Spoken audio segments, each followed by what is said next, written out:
And good afternoon and welcome to another edition of Awaken the World. For those who don't know me, my name is Garen. And it looks like myself is here. Awaken the World has a comment. Hello, everybody. Well, hello. This is an impromptu Saturday Easter long weekend session. And, as with many, we don't actually celebrate the Easter. It's Happy Cadbury Bunny Pooping Out Easter Eggs Day. That's really about it. But there is an interesting thing that I wanted to talk about today. We can call it an Easter surprise basket bunny gift for everybody. And here it is. This is, let's see who recognizes this first off. That, for those who don't know, is a VHS tape. Hello, Cindy. How are you? And the new secret weapon that I'm going to give everyone today is called Rewind and Remind. And this is a fantastic secret weapon. And this VHS tape can be yours for only $19.99 plus shipping and handling. But order soon because I only have, 100 million of them. Really, I'm just kidding. It's just a picture. I just thought it was kind of neat. Yeah, Cindy says she's old enough to remember VHS. Yeah, do you remember Beta before VHS? And the big old Sony Beta machines, we used to have them in the schools here. They were horrendous, actually. Although the quality was really quite good compared to VHS. The quality of Beta was actually better. Yeah, interesting story about how that all came about, because if you went over to Europe back in the day, when I was over there, of course, which was in about 76, when I went over to Europe and spent, most of my adult life there, Beta was the predominant format, not VHS. So anyways, we're going to talk about this new secret weapon that I'm releasing to everyone today, and this is a weapon that you can put in your arsenal towards awakening, conscious awareness. And this weapon here, and I'm going to say it's a weapon now because it's no longer secret since it's on this video. That's the problem with secrets. They always get out, and then they're not any fun because they're not secret anymore. So this technique I call Remind and Rewind, and it really has to do about letting go of the past. Because let's face it, Cindy says before that, tablets of stone. I know. Most of you young people out there, you have no idea how bad it was on us. We didn't have an autocorrect or a spell check, and you make one mistake on a stone tablet, and you can imagine the work that has to be done. Terrible thing. Never mind that, the pterodactyl every day to school. That had to be the worst. Half the times that thing ate children. It was terrible. What a way to get off going to school.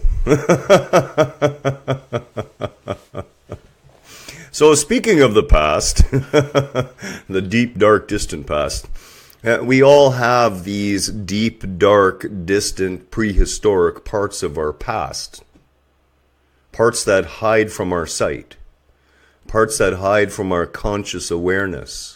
Things that we've forgotten at the conscious level, or things that we have buried deeply and think that we have forgotten about, but they're still hiding there in our unconscious mind, in our subconscious mind. And as we talked about, Carl Jung, he believed that the subconscious mind was actually made of two components, and one of those components was the individual subconsciousness, and the other component was a collective, the humanity subconscious. And that's where the archetypes were to be found. And I personally agree with that. I've seen it, I've experienced it. I buy into that one completely. Makes perfect sense to me. This secret weapon, what we want to do first is we want to rewind, and then we're going to remind things. And we're going to talk about what that really means. And to do that, of course, I have one more storyboard to put up. The first step of rewind and remind is to step back and examine your existence. Now, Carlos Castaneda relayed a very good technique for doing this, and I highly recommend this technique. If you have never done this for yourself, you really want to do this because it can really help dig up those little hidden things so you can pull them into the light of your awareness and let them go. And that is to literally rewind your life. Get yourself a new legal pad of paper, lined paper, or an equivalent size tablet. You're going to need that, 50 sheets of paper. Plan to spend an entire weekend. Do it if you can in some relative solitude so you can really focus on it.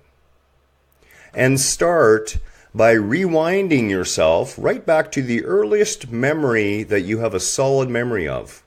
And write down a name for that memory and an approximate date. It doesn't have to be perfect, like we're just talking a year. And then write down a few things that remind you of it, how you felt, what you thought, maybe a little synopsis of the event. And work through all the major intersections in your memory that you can remember. All of them.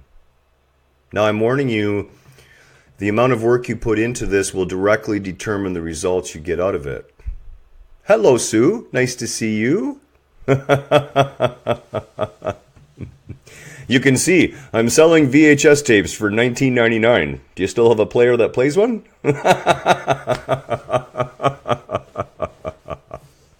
I'm kidding. I'm really kidding.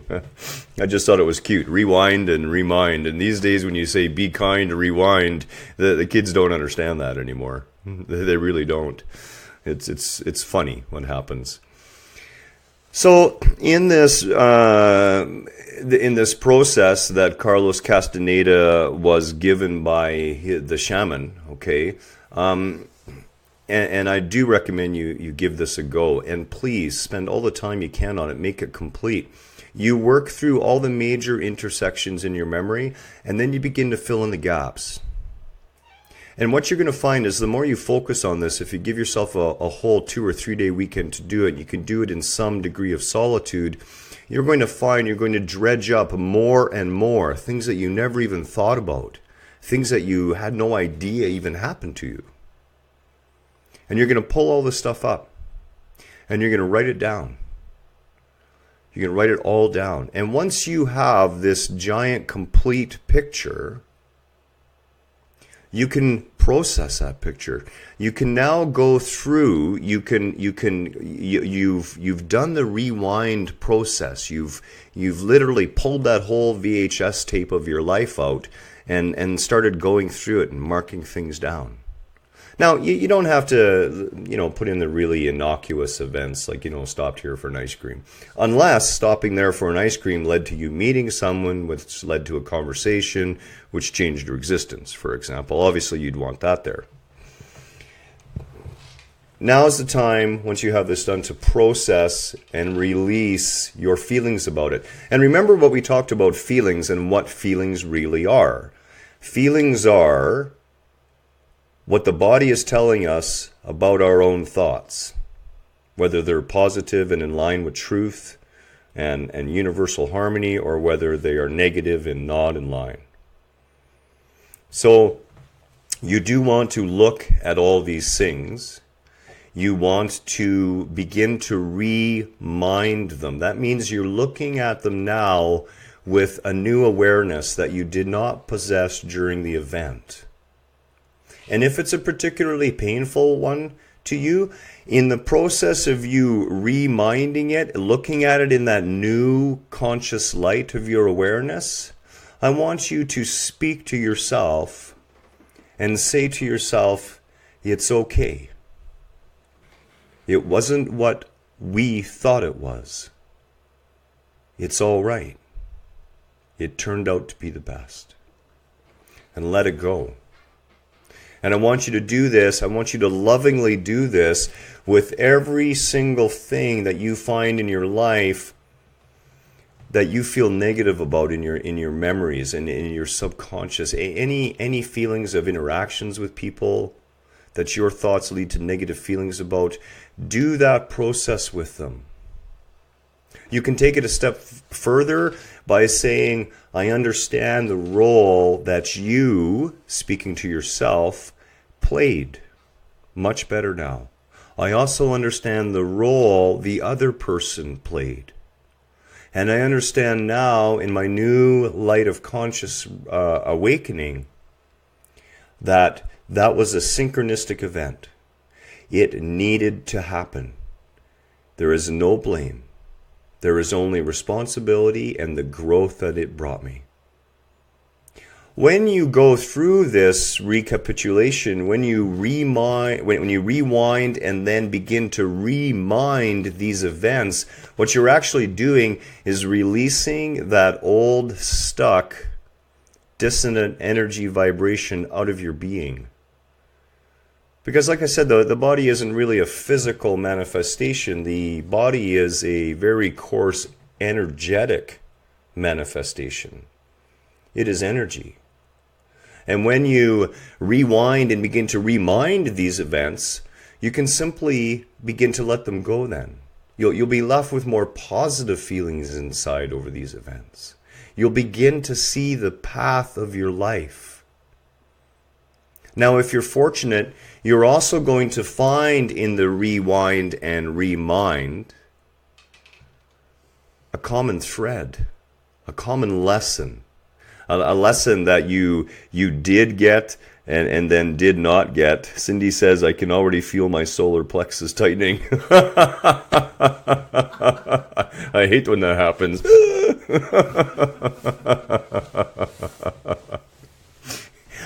It will really help. It really does. It's an amazing thing to do. It was one of the things that helped me the most. Now, before we continue on, I want to bring you to the evil grin on my face. I'm a bit of an imp. I have to tell you. You know, just before we got on the video, I noticed that our brand new neighbor was next door out in her backyard trying to catch the last little bit of sunlight that was there before the sun goes behind Rose Swanson Mountain to the west of us. And I said to my wife, I said, you know, I'm an imp. I don't even really know her. And the first thought that came to my mind when I saw her sitting out there is, I want to open the door and say, no matter how much you sit in the sun, it's not going to warm that frozen soul of yours. And my wife made the mistake of saying, I dare you. So I did. I threw open the balcony door and I yelled that to her. Well, it turns out she took it really well and we had a good laugh. But so, you know, I'm just saying I'm a bit of an imp. Here's the last part of this rewind and remind. And you don't have to do this part, but this part is actually in the Carlos Castaneda book. And I did it. And you would not believe how amazingly freeing it is.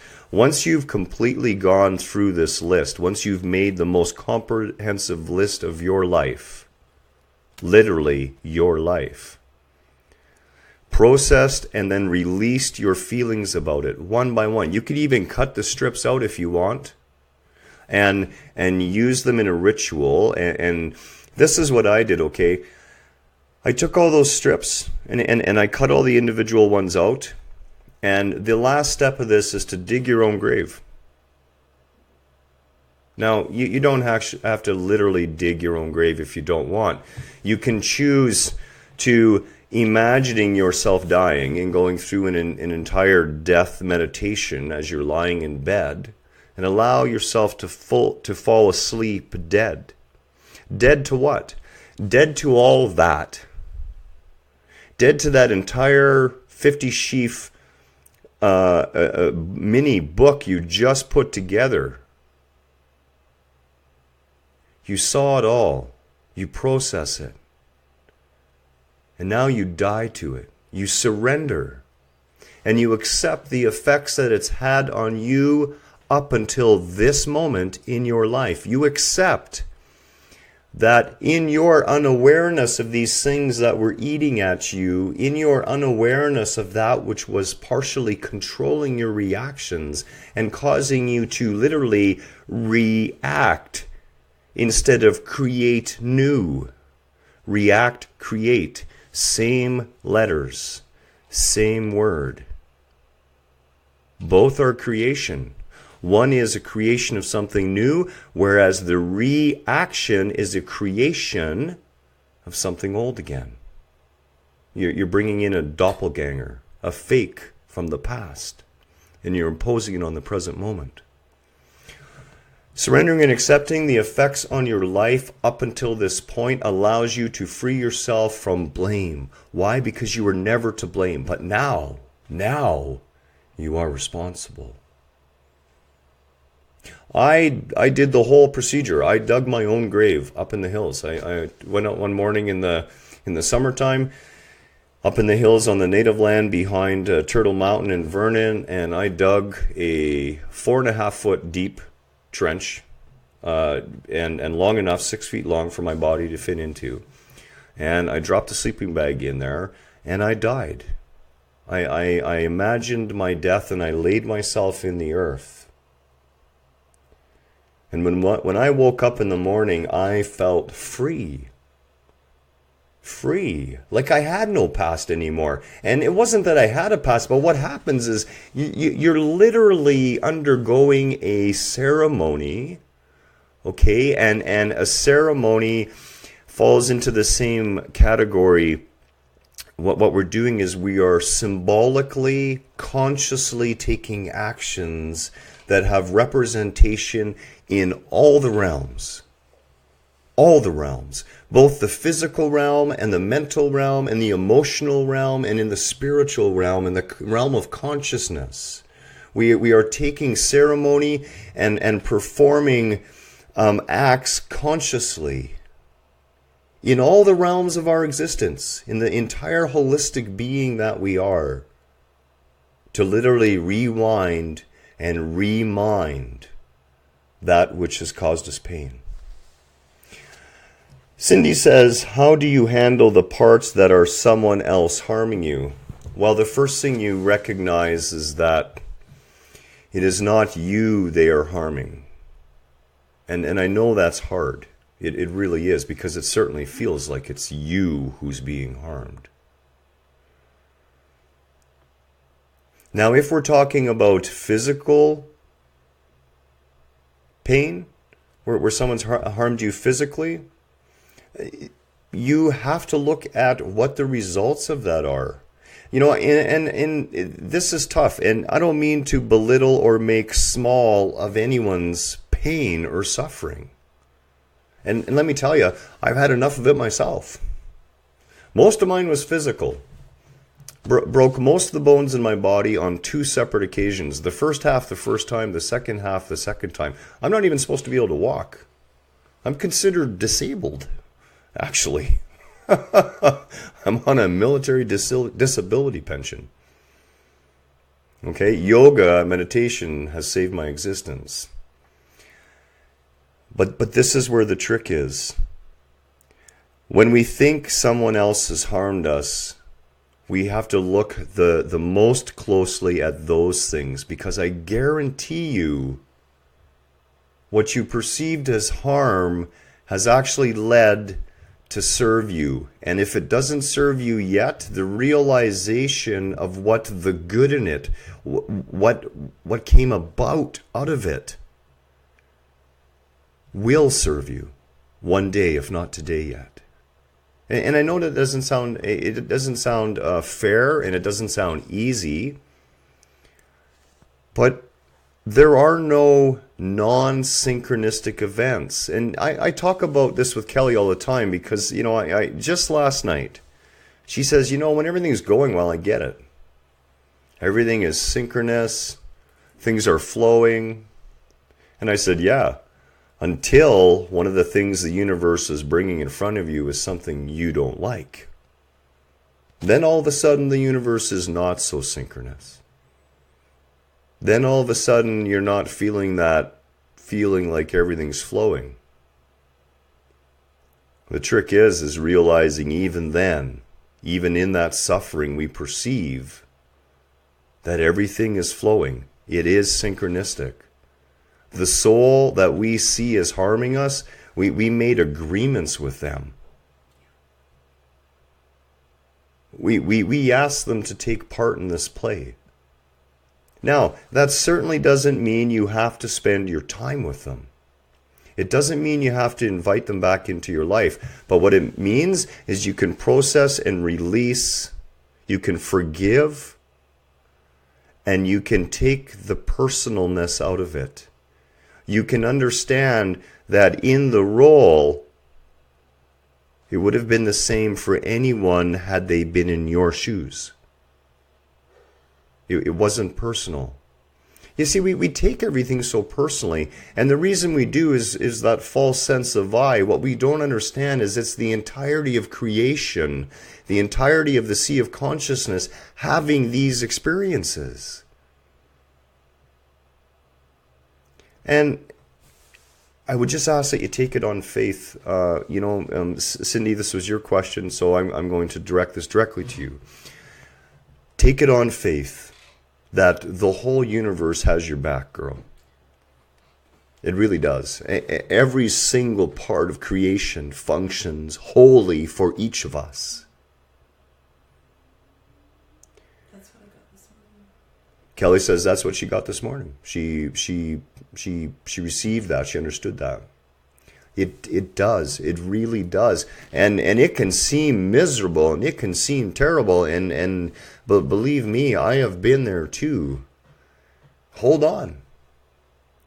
Rewind it, remind it, and watch it disappear and watch the effects disappear. Let it go. It's not who you are. It does not affect the wonderful, powerful spiritual being that you are here having a human experience. It does you no harm. The last and final step, and this step is a step that I recommend you take the next day after you've died to all of this.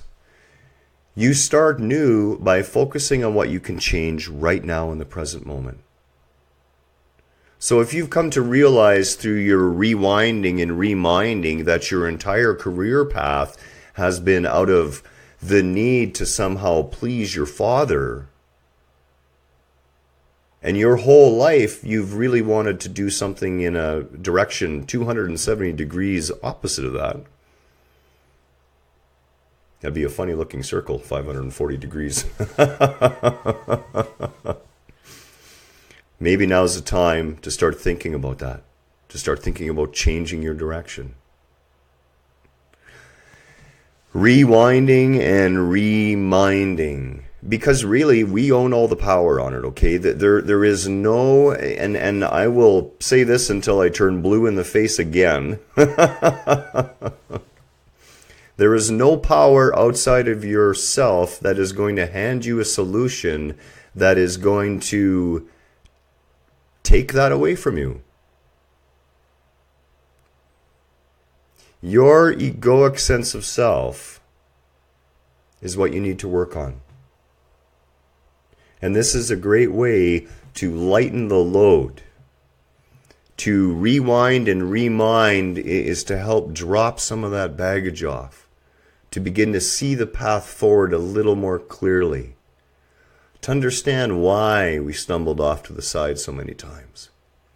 Not to lay blame on ourselves, but indeed to reaffirm our power and take our control back on the only thing we have, and that is whether we choose to react or to create. I hope Rewind and Remind will help you in the way that it has helped me.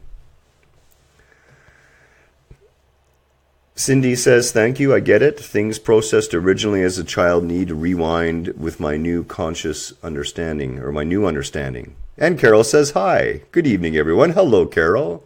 And Cindy, you're absolutely right. As a child, a lot of the things that we process, like in my case, I'll be straight up with you, okay? My father was sexually abusive to my sister and I at around the age of 3 or 4 years old. And you know, I have, I'm believe me, I've gone through these processes, and it means nothing to me at all. There's not a feeling in me about it. But I remember, believe it or not, at 3 or 4 years old, I remember the night. I remember the night the door opened in the dark. I remember being there in my bed and my sister beside me in her little bed. And I remember thinking there was something wrong, but I didn't remember what. And that is one of those things where if I look back, that dark, shadowy little memory is still hiding there. But it doesn't do anything anymore. This is one of the great things about rewinding and reminding ourselves. You now understand. When my dad died and then my mother committed suicide, I got to tell you, I really had a hate on for my parents for a long time. I really did. Until I matured enough spiritually, grew enough in conscious awareness to become aware that not only could I converse with them, but that I had chosen them as parents. And that I had indeed chosen all the events that were going to occur. And, what a relief it was to not have to hate them anymore. To be able to say, despite the fact that I probably wouldn't invite you into my house today, I understand that everything that happened for a reason. And here I am, partially because of that too. The choice is whether I choose to grow out of that experience or to shrink out of that experience. And a lot of us have already shrunk. A lot of us, the shrinking in has happened in the subconscious mind. It's unconscious. We've part of us is tiny and small. I see that in my wife all the time. Her mom went off her rocker when Kelly was about 12 years old and thought that Christ had come back and taken everyone except them. And this was serious. She was right frickin' nuts about it. That the rapture had occurred and she didn't get to go. That event and what happened to Kelly after her mother cracked still affects Kelly today. And when I post things like this, believe me, I post them for all of us, including Kelly, my wife. Why? Because I want her to rewind and remind herself as well. Rewind yourself, remind yourself, and then remember what you truly are. A highly powerful spiritual being here having a human experience. Much love to you all. Namaste. And, I don't personally celebrate Easter, but, happy Cadbury Easter eggs to everybody. I hope someone has a good meal with good family and some closeness and some sharing and just a weekend of love and happiness and joy. That's what I wish for every one of you. We'd invite everybody over. Yeah, we would. We would invite everyone over if we weren't up here in Canada trying to build a wall to keep Trump out.